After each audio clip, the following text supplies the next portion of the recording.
Salut à tous, c'est Icar pour Spirit of Metal. Aujourd'hui, on va parler black metal. Une fois n'est pas coutume, et je vais vous présenter un label montant spécialisé dans le style. Il s'agit du label Signal Rex. C'est un label portugais qui est spécialisé dans du black plutôt true, quelque chose d'assez cru et underground, mais on peut plus parler de petit label parce qu'il est quand même existant depuis 2007 et il compte un catalogue avec 75 groupes. Pas de grosses références, hein, c'est vraiment un label qui est plus à destination des spécialistes, on va dire des écouteurs confirmés, mais on va trouver des groupes comme Morte Incandescente ou alors Irae ou Mons Veneris qui font partie du Black Cycle, qui est un groupe de black metal local. Promotion principalement de la scène portugaise, mais pas seulement, hein, puisqu'ils ont un catalogue vraiment international. Ce que je vous propose, c'est de vous présenter 4 sorties de 2025 qui m'ont bien titillé l'oreille sur ce label Signal Rex. Et je vous invite évidemment à aller voir leur catalogue qui est vraiment fourni et intéressant pour tous les amateurs de black. Alors le premier groupe que je vais vous présenter aujourd'hui, j'essaie d'aller dans l'ordre chronologique des sorties, s'appelle Soerd. C'est un groupe estonien qui a été formé en 2021 et qui n'a pour le moment sorti qu'une démo et un EP. Donc ce Keldri Kojast, excusez la prononciation, est son tout premier album. C'est un album de 39 minutes et qui va vraiment explorer différentes facettes du black metal.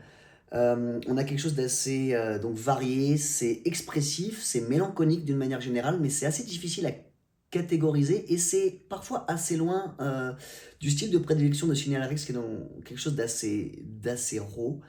On a des belles mélodies, on a une facette assez largement atmosphérique avec pas mal de claviers spectraux brumeux qui vont vraiment créer une ambiance très particulière.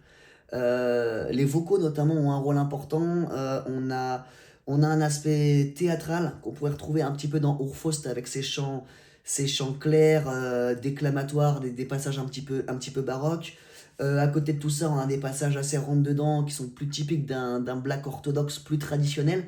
Et puis on a aussi, via ces chants notamment et des nombreux passages acoustiques, il y a même un passage à l'accordéon sur un titre qui s'appelle Payet Jalomihal. On a une facette quand même païenne aussi qui est assez présente.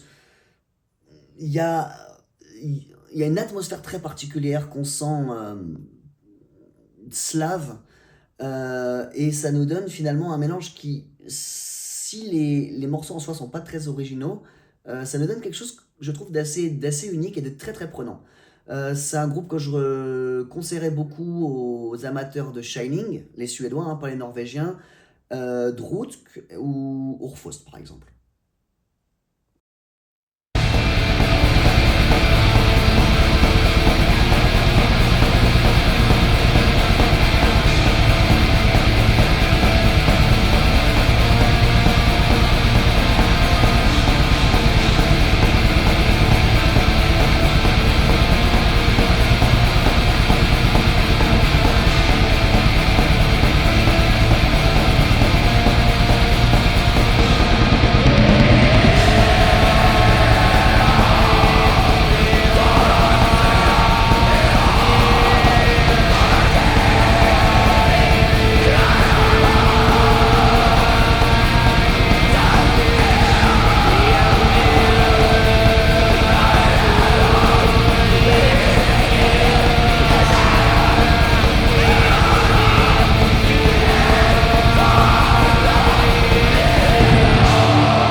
On poursuit cette petite sélection des groupes sortis sous Signal Rex en toute fin d'année maintenant. avec Dark Divination. Dark Divination, c'est un groupe finlandais qui est tout récent puisqu'il s'est formé en 2022. Il a pour le moment sorti 2 EP et une démo, et il a sorti le 12 décembre, donc c'est très récent, hein. Allez jeter une oreille là-dessus. Un album qui s'appelle Lito Engen Javeren. Encore une fois, pardon pour la prononciation, je ne parle pas finnois.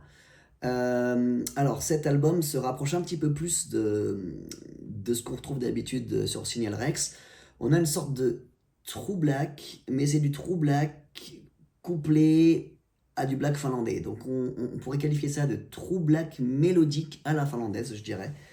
C'est pas très très original, c'est assez basique, hein, sur le jeu de guitare. De toute façon, il n'y a qu'à voir la pochette, hein, qui résume tout. On a un petit peu tous les clichés inhérents au genre, mais c'est très bien fait. Et ça fait mouche, en fait. Euh, le son, notamment, je trouve, est particulièrement adapté à ce type de production. On a un son qui est, un accordage qui est grave, un son qui est assez raw mais organique, et qui rajoute vraiment cette ambiance un petit peu crépusculaire et obscure. Euh, et pour le reste, ben, on a une musique qui se base principalement sur des guitares, hein, des guitares simples mais au riffing entêtant. Généralement sur un rythme rapide, beaucoup de blast, du tremolo picking en pagaille, enfin tout ce qu'on aime dans ce genre de black metal. Et on a également des touches de clavier qui vont faire la différence. Sur un titre comme Katse Meneisisten, on a des riffs vraiment simples, et on a ces petites touches de clavier à la limite du kitsch qui vont, qui vont ajouter un petit peu je trouve, de d'âme à ce projet. Donc on oscille entre du mid-tempo et puis du blast, du blast à gogo. Mais il y a suffisamment, je trouve, de variations pour qu'on puisse prendre son souffle. De toute façon, il y a 9 titres. 9 titres de moins de 5 minutes, hein, qui lorgnent autour de 3-4 minutes, 33 minutes à peine, c'est très court, on n'a pas le temps de s'ennuyer.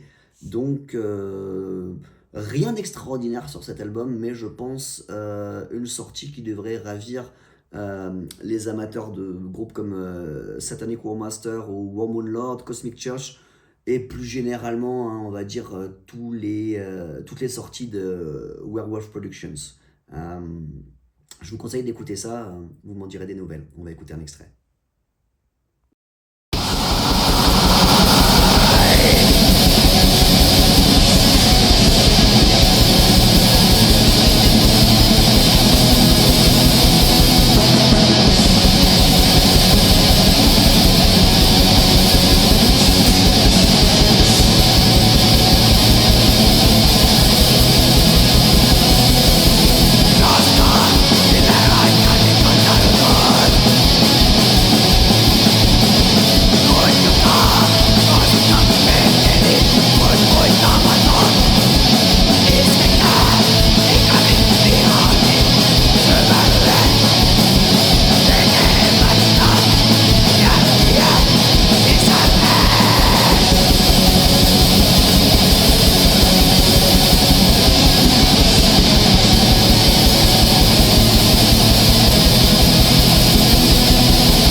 On continue ensuite avec Solfatare. C'est un groupe belge qui a sorti son premier album, Asservi par l'espoir, le 2 mai 2025.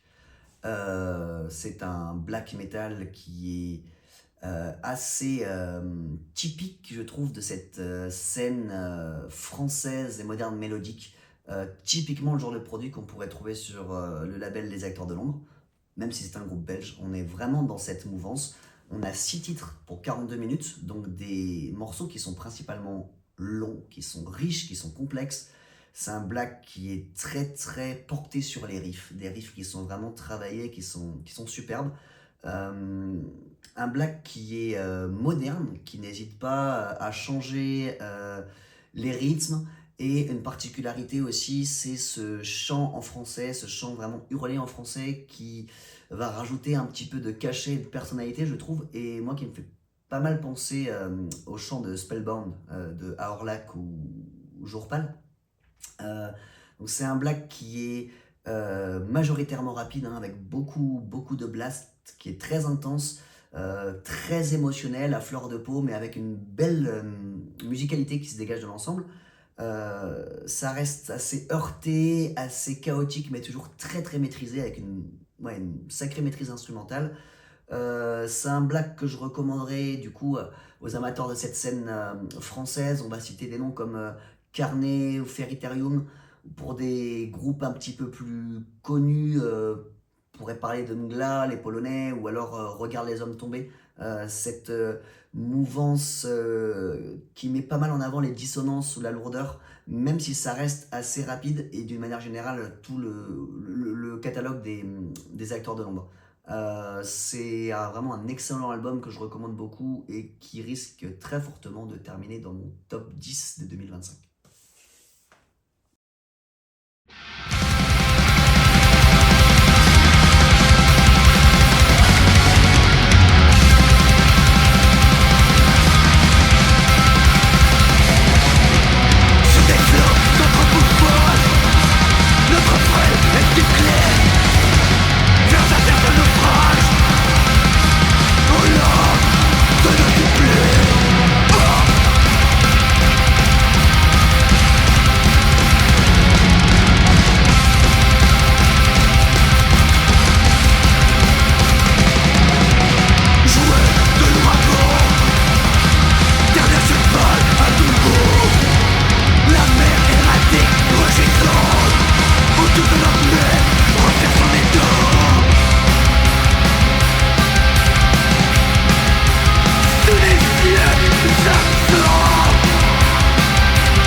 On va terminer avec un groupe polonais qui s'appelle Astral Spear, qui est un groupe tout récent qui n'a encore rien sorti et qui sort le même jour, donc le 12 décembre. Encore une sortie récente sur laquelle je vous invite très fortement à vous pencher. C'est un mini-album de 22 minutes seulement qui s'appelle Ancient Throne of Sinister Rites. Voilà. Rien de très original là non plus. Bon, déjà, un mini-album, donc c'est assez court, mais ça donne quand même une idée du potentiel de ce groupe que j'ai trouvé vraiment phénoménal. Donc, on a 7 titres, en réalité seulement 4 vrais morceaux, puisque 3 plages sont uniquement les intros de ces titres. On est dans un black atmosphérique, certes, mais c'est de l'atmosphérique qui tabasse, hein, c'est de l'atmosphérique qui est vraiment intense, euh, où on a ce son un petit peu cosmique black metal avec cette espèce de martèlement rythmique implacable. Je sais pas si c'est un batteur ou si c'est de la boîte à rythme, mais ça cogne fort et vite. Donc on a la plupart du temps un rythme très rapide, et parfois aussi on va avoir du mid-tempo pour pouvoir un petit peu respirer. Ben, des riffs qui se répètent en boucle avec encore une fois des atmosphères, des petites touches de clavier qui viennent vraiment donner une atmosphère vraiment glaciale et parfois un petit peu plus apaisante. Euh, on a une bonne production aussi, je trouve, pour ce genre de sortie. Il y a une basse qui est très en avant. Le son, il est puissant, il est dense, très froid. Ça se prête bien au style. C'est un enregistrement que je conseillerais beaucoup aux fans de Borgne. Un peu moins complexe, mais on retrouve beaucoup de ces ambiances très froides et cosmiques. Euh, Lunar Aurora aussi, ou alors Dark Space, hein, sans grande originalité. On est vraiment dans ce type de black. Ça ne crée rien, ça n'invente rien, mais c'est très très bien fait et je pense que sur un album entier, ça peut vraiment buter. Donc je vous recommande d'aller jeter une petite oreille là-dessus.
Cette petite vidéo vous a plu, on a voulu tester un nouveau format, peut-être un petit peu plus interactif et qui nous permet de présenter plus de groupes. C'est la chose qui nous réunit, c'est l'amour de la musique et du métal en particulier.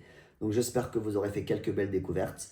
Je vous invite à aller visiter un petit peu le site de Signal Rex. Je suis sûr que vous allez trouver forcément des choses qui vous plaisent. J'ai fait une petite sélection, il y a encore pas mal de groupes qui m'ont doucement caressé les oreilles en 2025. Je pourrais recommander Ventre aussi, Parasito. Allez voir, il y a plein de choses super intéressantes. En tout cas, je vous souhaite une bonne année 2026 pleine de belles découvertes métalliques et je vous dis à bientôt pour la prochaine vidéo.